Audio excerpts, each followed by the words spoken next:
Blood doesn't politely stain, it conquers. It soaked through the custom Brioni suit of Chicago's most feared man, pooling on the cheap linoleum of a closed diner. Every underground surgeon had a price, but his life wasn't saved by a scalpel. It was saved by a waitress holding a kitchen knife. The neon open sign of O'Leary's late-night diner had been dead for 20 minutes, but Elena Jenkins was still scraping burnt grease off the flat-top grill. It was 3:15 a.m. on a brutal Tuesday in Chicago. Snow whipped against the frosted windows, isolating the small, worn-down establishment from the rest of the sleeping city. Elena, 24 and running on 3 hours of sleep, was calculating exactly how much of her meager tips would go toward her student loans. She was 3 semesters deep into a rigorous nursing program before the money completely dried up, forcing her into a polyester uniform and a life of midnight shifts. She was just wiping her hands on a heavily stained rag when the violent screech of tires shattered the quiet. Before Elena, or her manager, Sal, could even glance toward the window, the heavy glass door was kicked open with enough force to shatter the deadbolt. The winter wind howled into the diner, carrying with it the overpowering stench of gunpowder and fresh blood. 3 men stumbled inside. 2 of them were massive, clad in dark overcoats, their faces pale and eyes wild with an animalistic panic. Between them, they hauled a 3rd man. Even practically unconscious, Damien Russo possessed an aura that sucked the oxygen out of the room.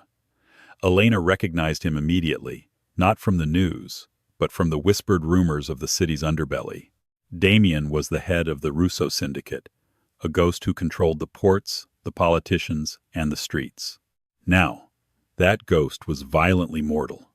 His tailored charcoal suit was completely saturated, a dark, glistening crimson spreading rapidly across his chest. "Lock the damn door!" the taller of the 2 men roared.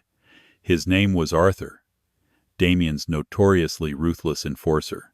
He kicked a chair out of the way, sending it crashing into a booth, and heaved Damien onto the linoleum floor. Sal, terrified, dropped a tray of coffee mugs. "We're closed. I'm calling the cops." Arthur didn't blink. He drew a suppressed Glock 19 from his holster and aimed it squarely between Sal's eyes. "You touch that phone, and I'll paint this diner with your brains. Get me towels. Now." Elena stood frozen behind the counter. Her heart hammered against her ribs, but her eyes were fixed on Damien.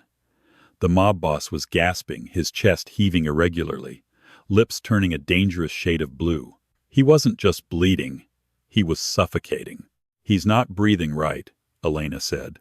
Her voice cut through the chaos, shockingly steady. Arthur snapped the gun toward her. "Shut up and get the towels." "Towels won't save him," Elena shot back, stepping out from behind the counter. Her nursing instincts, buried under months of serving cheap coffee, flared to life. "He's got a tension pneumothorax.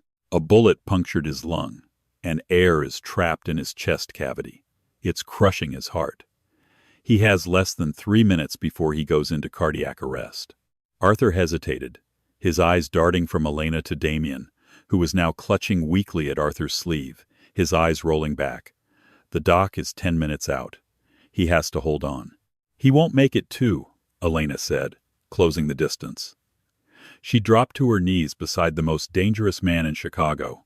Up close, Damien's face was strikingly sharp, his jawline clenched in absolute agony.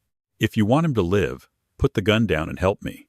Arthur stared at her for a fraction of a second before holstering the weapon. "If he dies, you die, waitress." "Understood," Elena muttered. "Sal, get me the strongest vodka we have behind the bar, a sharp paring knife, and a metal straw. Now." Sal scrambled, throwing items onto the counter.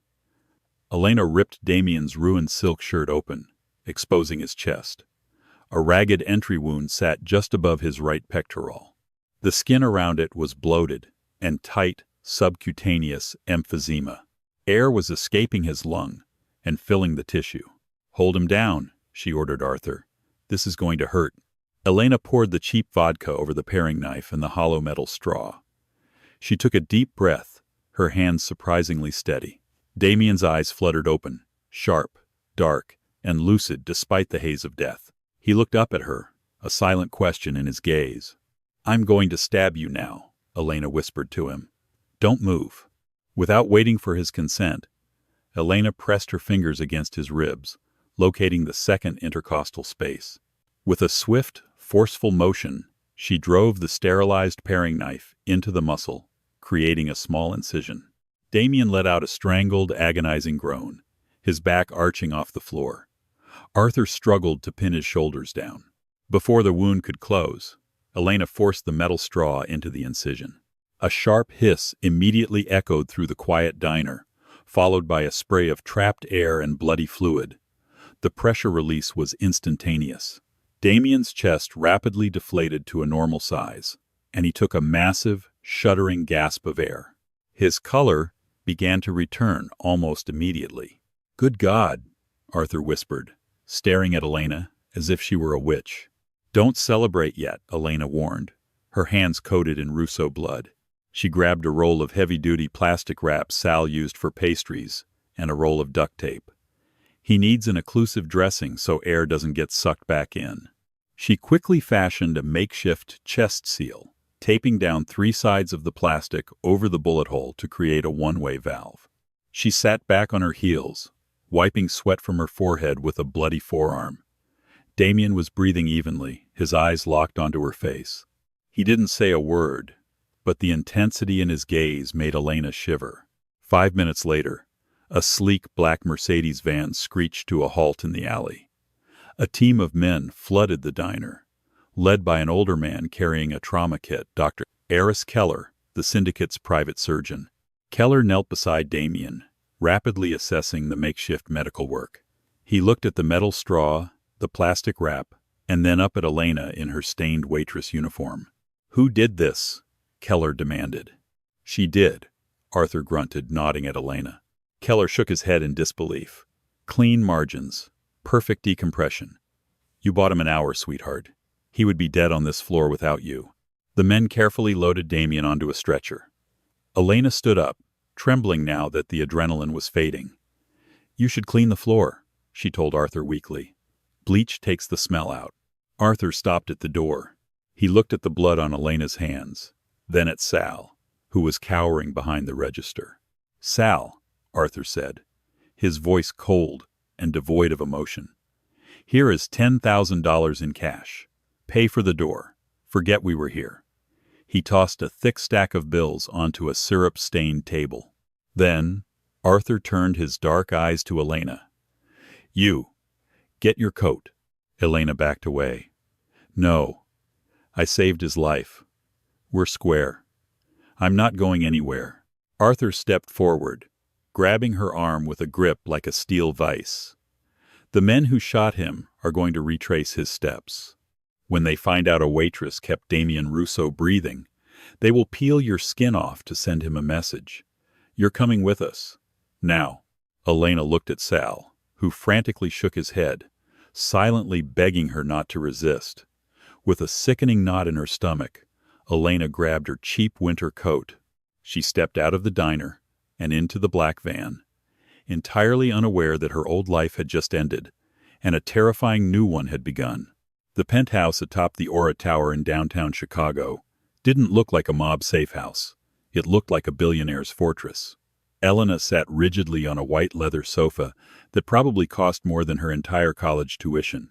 The sheer walls of glass offered a panoramic view of the frozen city below, but Elena couldn't bring herself to look at the lights. Her eyes were fixed on her hands, which she had scrubbed raw in a marble bathroom an hour ago, though she still fancied she could smell Damien's blood. The past 48 hours had been a blur of terrifying isolation. She wasn't tied up or locked in a cell, but the 2 massive men standing guard by the private elevator made it clear she was a prisoner in a gilded cage. Down the sweeping glass hallway, the master bedroom had been converted into a state-of-the-art ICU. Dr. Keller had been in there for 2 days, fighting off a secondary infection and stabilizing Damien's shattered ribs. "Eat," a gruff voice commanded. Elena looked up to see Arthur setting a plate of steaming pasta on the glass coffee table in front of her. The enforcer looked utterly exhausted, Dark circles bruised beneath his eyes. "I'm not hungry," Elena said, her voice hoarse. "When can I leave, Arthur? I have rent to pay. I have a mother in an assisted living facility who expects me to visit on Sundays." Arthur sighed, sinking into an armchair opposite her. He rubbed his temples. "Your rent has been paid for the next year. The facility your mother is in received an anonymous donation that covers her care until the end of the decade. You aren't going back to O'Leary's, Elena." Elena's jaw dropped. "You can't just buy my life." "I didn't." A low, raspy voice echoed from the hallway. Elena and Arthur both snapped their heads up. Standing in the doorway of the makeshift ICU, leaning heavily on an IV pole, was Damien Rousseau. He wore a pair of dark sweatpants, his chest heavily bandaged beneath an unbuttoned silk robe. He was pale, sweating, and clearly in immense pain, but his presence still commanded absolute authority. "Boss, you shouldn't be up," Arthur said, immediately jumping to his feet. Damien ignored him, his dark, piercing eyes locked onto Elena. He moved slowly across the room, every step a calculated effort, until he stood right in front of her. Up close, awake and aware, Damien was terrifyingly handsome. He possessed the sharp features of his Sicilian ancestry, paired with eyes so dark they looked like endless voids. "You didn't buy my life," Elena repeated, standing up to meet his gaze, refusing to let him intimidate her. "I saved yours." "I know," Damien said softly. His voice was like grinding stone. "I remember the metal straw. I remember the pain. And I remember you telling my enforcer to put his gun down." He sank onto the sofa she had just vacated, wincing slightly as his ribs shifted. He gestured for her to sit back down. Reluctantly, she did. "We have a problem, Elena," Damien began, leaning his head back against the cushion and closing his eyes for a brief moment. "The hit on me 3 nights ago was orchestrated by the Bianchi family, Lorenzo Bianchi. But Lorenzo is a coward. He wouldn't have moved on me unless he knew my exact route, my exact security detail, and the exact moment my guard was down." Elena frowned, confused as to why a Mafia don was explaining underworld politics to a dropout nurse. "You have a rat." Damien's eyes snapped open, a ghost of a smile playing on his lips. "Exactly. Someone very high up in my organization sold me out. Right now, I don't know who it is. I don't know who cleared the route. I don't know who compromised my driver. And I don't know whose pocket Dr. Keller might be in." Arthur stiffened. "Boss, Keller has been with us for 20 years. 20 years is a long time to build up resentment, Arthur." Damien cut him off smoothly. He looked back at Elena. "Right now, there is only one person in this entire city who I am absolutely certain is not on Lorenzo Bianchi's payroll." Elena's stomach plummeted as the realization hit her. "Me." "You," Damien confirmed. "If you wanted me dead, all you had to do was step back and let the air crush my heart. Instead, you stabbed me with a bar tool. You are the only clean variable in a very dirty equation." "What are you saying?" Elena asked, her heart hammering. "I am saying," Damien leaned forward, his dark eyes locking onto hers with terrifying intensity, "that until I find the traitor in my house, I refuse to let Keller or any other doctor touch me. You are my new private nurse, Elena. You will change my dressings, you will monitor my vitals, and you will administer my medications. You will not leave my side." "I'm not a registered nurse," Elena protested, panicked. "I dropped out. I don't have a license." "I don't care about a piece of paper," Damien said coldly. "I care about loyalty. You saved my life when you had nothing to gain. That makes you valuable. And if I refuse?" Elena challenged, crossing her arms to hide her trembling hands. Damien's expression didn't change, but the temperature in the room seemed to drop 10 degrees. "Then you walk out that door, and within 3 hours, Lorenzo Bianchi's men will find you. They will torture you to find out where I am, and then they will kill you. I am offering you protection under my name, Elena. But the price of that protection is your absolute devotion to keeping me alive." Elena stared at the most dangerous man in Chicago. He was offering her a cage, but it was a cage wrapped in bulletproof glass. She thought of her mother, safe in her facility. She thought of the dark, freezing streets below. "I need proper medical supplies," Elena finally said, her voice shaking only slightly. "Not bar equipment. And I want my own room, with a lock." Damien's lips curved into a genuine, albeit predatory smile. "Arthur," Damien said without breaking eye contact with Elena, "get the lady whatever she needs." 3 weeks blended into a strange, suffocating routine. The penthouse at the Aura Tower became Elena's entire universe, a world measured in milligrams of morphine, sterile gauze, and the steady, rhythmic beeping of Damien Russo's heart monitor. Elena had transformed the massive guest suite into a functional, if heavily armed, medical ward. The 2 guards at the elevator, men named Silas and Cole, delivered boxes of surgical supplies, fresh linens, and catered food that tasted like ash in Elena's mouth. She was entirely cut off from her past. Her phone had been crushed by Arthur on day 1. Her only companion was the most lethal man in the Midwest. "Your blood pressure is elevated again," Elena muttered, wrapping the cuff around Damien's left bicep. The muscle beneath her fingertips was tense, hard as granite. Damien was sitting up in bed, a laptop resting on his knees. The color had returned to his face, swapping the ashen pallor of near death for the golden olive tone of his Sicilian heritage. He ignored the blood pressure cuff, his dark eyes rapidly scanning a spreadsheet of offshore accounts. "Lorenzo Bianchi moved $3 million through a shell corporation in the Cayman Islands yesterday," Damien said, his voice a low, dangerous rumble. "He's paying off the docks. Preparing for a shipment he thinks I won't be around to intercept." "Damien, hold still." "You're spiking your heart rate," Elena scolded, peeling the Velcro back. "You still have healing tissue around the pleural cavity. If you tear the sutures inside, I'll have my favorite nurse stitch me back up," he interrupted smoothly, finally looking away from the screen to meet her gaze. Elena felt a sudden, irritating flush creep up her neck. Over the past 21 days, the dynamic between them had shifted from captor and hostage to something far more complicated. Damien didn't treat her like a prisoner.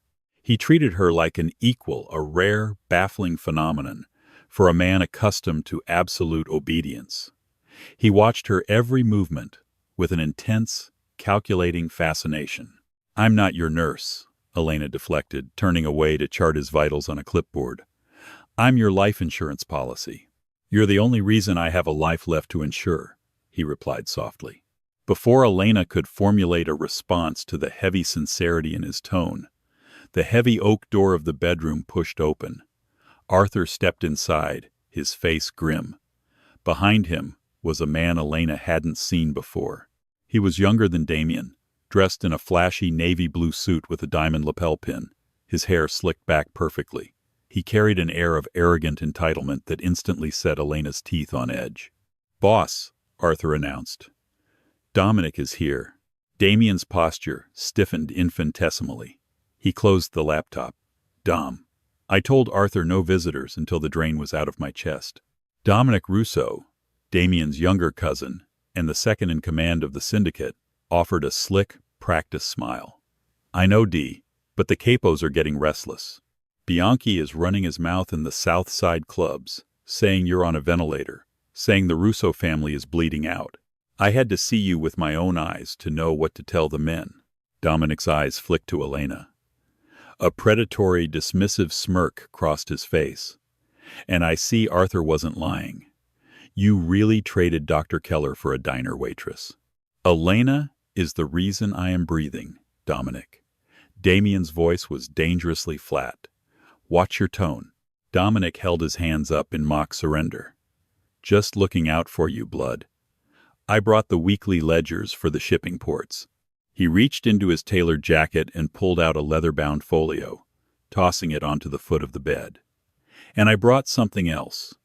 I noticed the IV bags Silas brought up earlier. Saline, right? I had Keller send over a specialized vitamin cocktail to mix in, speed up the healing." He pulled a small, sealed glass vial, filled with a slightly yellowish liquid from his pocket, and set it on the nightstand. Elena frowned, stepping closer to the nightstand. She looked at the vial. It had a standard medical label, but something about it felt wrong. Her nursing instincts, honed by grueling pharmacology exams, began to scream.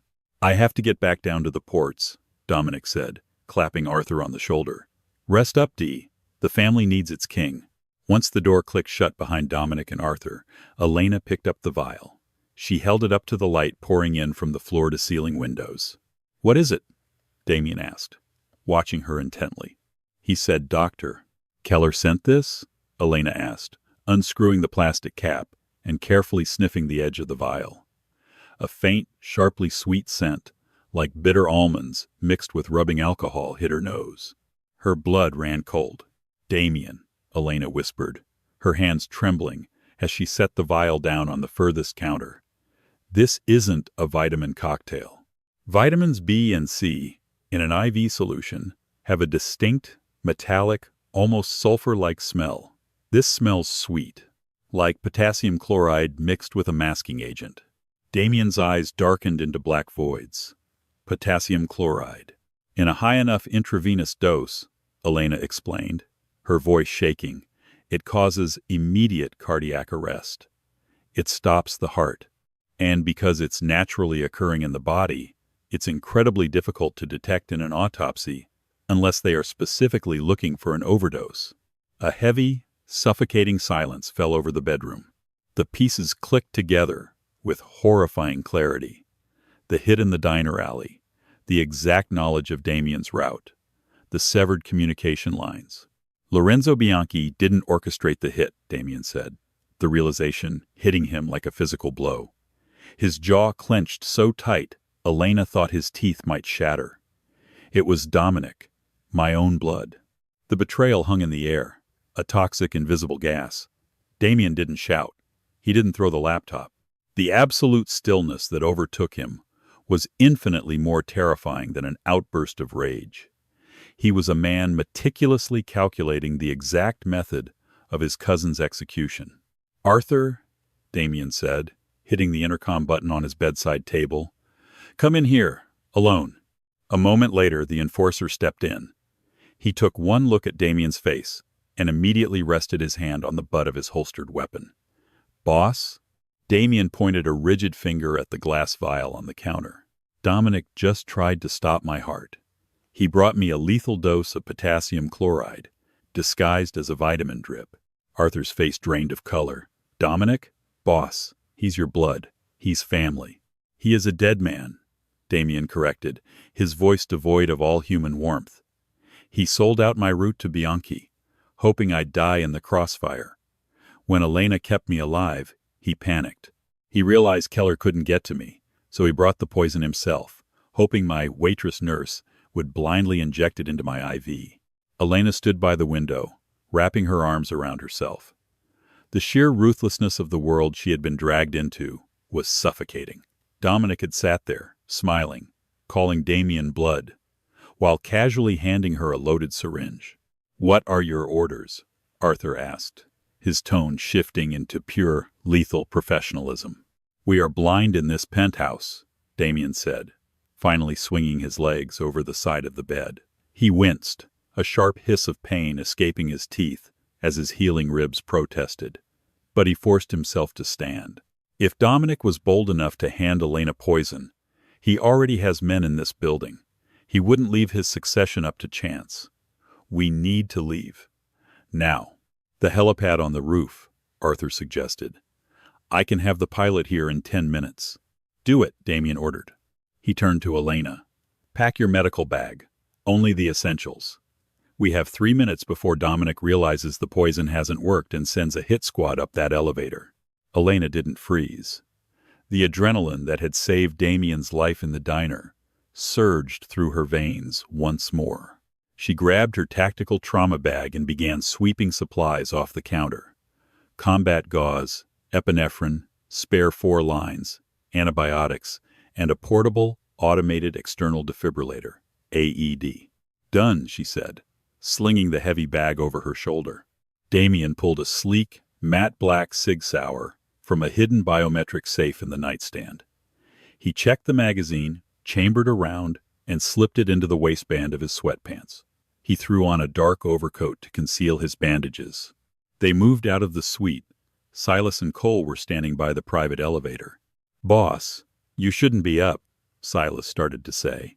Before the guard could finish the sentence, the digital display above the elevator dinged. The numbers began to rise rapidly from the lobby floor. 15, 20, 30. "I didn't call the car," Arthur said, drawing his weapon. "It's Dominic," Damien said softly.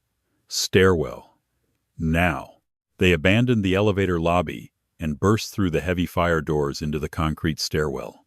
The moment the door slammed shut behind them, the muffled sound of the elevator dinging on the penthouse floor echoed through the wall, followed instantly by the deafening roar of automatic gunfire, tearing through the apartment they had just vacated. "Move!" Arthur barked, taking the lead, his gun raised. Elena practically flew down the concrete stairs, Damien right behind her. Despite his injuries, he moved with the predatory grace of a cornered wolf. They needed to get to the roof access door, 3 flights up, but they had entered the downward stairwell to avoid the immediate crossfire. "We have to cross the 45th floor maintenance hallway to reach the secondary roof access," Arthur whispered, cracking the door to the 45th floor. It was dark, lit only by flickering emergency lights. Massive ventilation units hummed loudly. They slipped into the corridor. Halfway across, the heavy metal door at the opposite end crashed open. 3 men in tactical gear poured into the hallway, assault rifles raised. Dominic's hit squad. "Contact!" Arthur yelled, shoving Elena behind a massive steel air conditioning unit. Gunfire erupted in the confined space, deafening and chaotic. Sparks rained down as bullets shredded the overhead pipes, releasing a high-pressure spray of cold water. Arthur returned fire with deadly precision, dropping the first man with 2 shots to the chest. Damien stepped out from cover, his face a mask of absolute fury. He didn't flinch as a bullet sparked off the metal inches from his head. He raised the Sig Sauer and fired 3 times. The second hitman collapsed, his rifle clattering across the concrete. The third man panicked, wildly spraying fire in their direction. "Arthur, down!" Damien roared. Arthur ducked. Damien fired one final, perfect shot through the haze of spraying water and cordite. The third man dropped instantly. Silence, save for the hissing water, reclaimed the hallway. Elena was trembling violently, her hands pressed over her ears. She felt a strong hand grip her shoulder. She looked up into Damien's eyes. They were wild with adrenaline, yet remarkably soft as they looked at her. "Are you hit?" he demanded, his hands quickly patting down her arms and shoulders, searching for blood. "No," Elena gasped, staring at the bodies down the hall. "No, I'm okay. We're clear." "Roof access is 20 yards away," Arthur called out, kicking a weapon away from one of the bodies.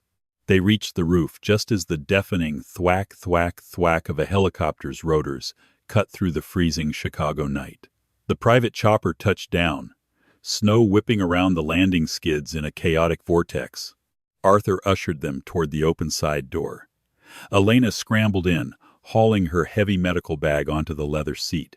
Damien climbed in behind her, but as he hauled himself up, his face went completely white. He collapsed onto the floor of the cabin, clutching his side. "Damien!" Elena screamed over the roar of the engines. She ripped his coat open. The violent exertion and the recoil of the gun had done exactly what she had feared. The internal sutures had torn. Fresh, bright red blood was rapidly blossoming across his white bandages. "Go! Get us out of here!" Arthur yelled to the pilot, jumping in and slamming the door shut. The helicopter banked sharply, leaving the Aura Tower and Dominic's treason behind, soaring into the black, starless sky. Elena dropped to her knees on the cabin floor. The space was cramped, the helicopter vibrating violently. She ripped open her trauma bag. "Damien, look at me!" Elena ordered, her voice cutting through her own terror. She pressed a wad of combat gauze directly over the tearing wound, applying brutal downward pressure. Damien gritted his teeth, his head falling back against the leather seat. He reached out, his bloody, calloused hand gripping Elena's wrist with surprising gentleness. "You're a long way from the diner, Elena," he whispered, a faint, blood-stained smile touching his lips. "I told you," Elena said, tears of frustration and adrenaline finally pricking her eyes as she fought to stop the bleeding. "I'm your life insurance policy, and I don't let my investments die." Amidst the roar of the rotors and the smell of fresh blood, Damien pulled her hand to his lips, kissing her knuckles. It was a promise, sealed in violence, that their lives were now permanently, irrevocably bound together. The helicopter touched down an hour later on the frozen lawn of a heavily fortified, off-the-grid estate in Galena, Illinois. By the time Arthur killed the engine, Elena's hands were slick with Damien's blood, her knees bruised from the violent turbulence, but her patient was alive. They carried him into the estate's basement, which had been converted into a sterile trauma center years ago. Under the harsh fluorescent lights, Elena went to work. There was no Dr. Ada's Keller to rely on now. There was only Elena, a suture kit, and the sheer, stubborn will to refuse death its prize. She numbed the area with local anesthetic, her fingers expertly navigating the torn tissue, re-anchoring the sutures with meticulous precision. Damien remained conscious the entire time, refusing the heavy painkillers that would cloud his mind. He watched her face, the fierce concentration, the slight furrow of her brow, the absolute refusal to let him bleed out. "You're a natural," Damien rasps, his voice a gravelly whisper against the quiet hum of the heart monitor. "Shut up and let me sew," Elena muttered, tying off the final knot and snipping the thread. She applied a fresh pressure dressing, her shoulders finally dropping as the crisis passed. The next 5 days in the Galena safe house forged a bond between them that transcended trauma. Elena stopped being the terrified waitress and stepped fully into the role of Damien's confidant. They spent the long, isolated nights in front of a roaring fireplace, Damien charting the dismantling of his cousin's network while Elena changed his dressings. He taught her how to handle the recoil of a Sig Sauer. She taught him that not everyone in the world had a price. The chemistry between them shifted from a volatile spark to a slow, consuming burn. When he looked at her now, it wasn't just with gratitude. It was with a fierce, possessive hunger. On the 6th day, Arthur returned from Chicago with intel. "Dominic is making his move," Arthur reported, laying a blueprint on the mahogany dining table. "He's called a summit of the 5 syndicate capos tonight at the Palmer House Hilton in the private Empire room. He's officially declaring you dead, boss. He's using the Cayman Island accounts to buy their loyalty." Damien stared at the blueprints, his dark eyes entirely devoid of mercy. He was still pale, his ribs tightly bound, but the aura of the dying man from the diner was completely gone. The King of Chicago had returned. "We leave in an hour," Damien ordered quietly. "I'm coming with you," Elena stated. It wasn't a request. She stood by the doorway, her medical bag slung over her shoulder, dressed in a sleek black turtleneck and dark trousers Arthur had procured. Damien looked up, a warning in his eyes. "Elena, this isn't a hospital. It's an execution. If your heart rate spikes, or you tear those stitches again, you'll drop dead before Arthur can even call a medic," Elena countered, stepping into his personal space, her chin tilted up defiantly. "I am your life insurance. And I don't let my investments out of my sight." A slow, dangerous smile spread across Damien's face. He reached out, his hand wrapping gently around the nape of her neck, his thumb tracing her jawline. Then, "Stay close, Mia Regina."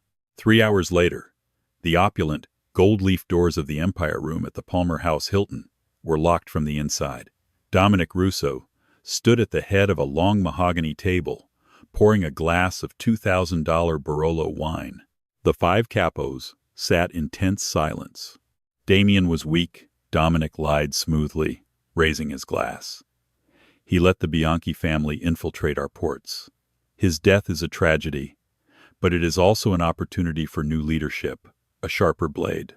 Before any of the capos could raise their glasses, the heavy double doors didn't just open, they were kicked completely off their brass hinges. The heavy oak shattered inward.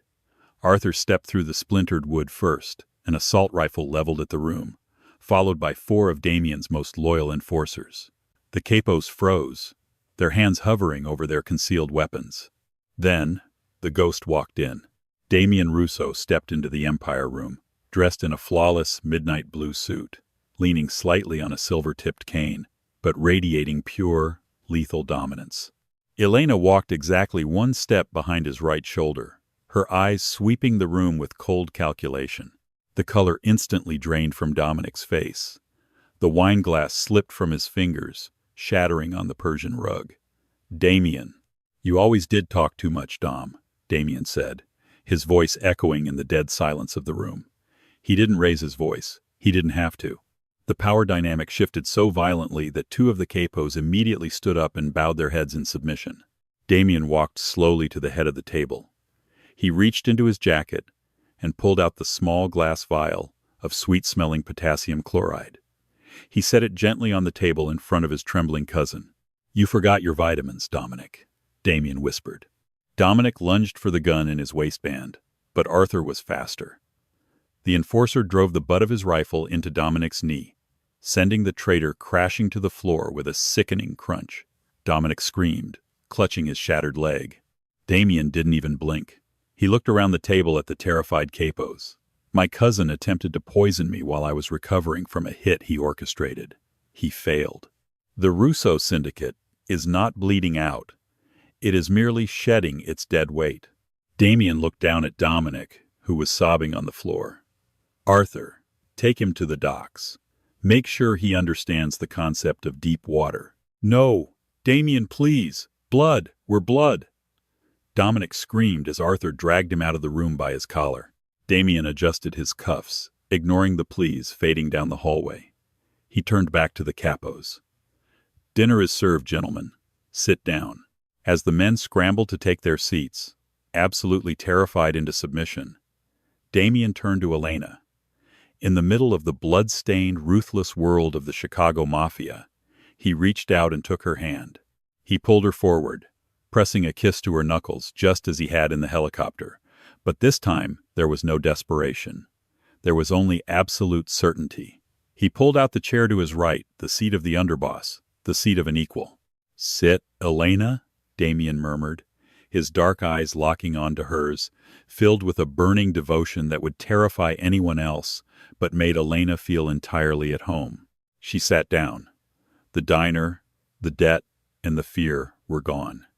She had walked in to save a dying man, and in the process, she had become the undisputed queen of a dark empire. Blood brought them together on a diner floor, but loyalty forged their empire. Elena Jenkins traded her waitress apron for a crown of shadows, standing beside the most feared man in Chicago. Damien Russo survived a bullet and betrayal, but it was Elena who truly saved him. In a world built on deception, their bond became the only undeniable truth, a lethal, unbreakable pulse in the dark.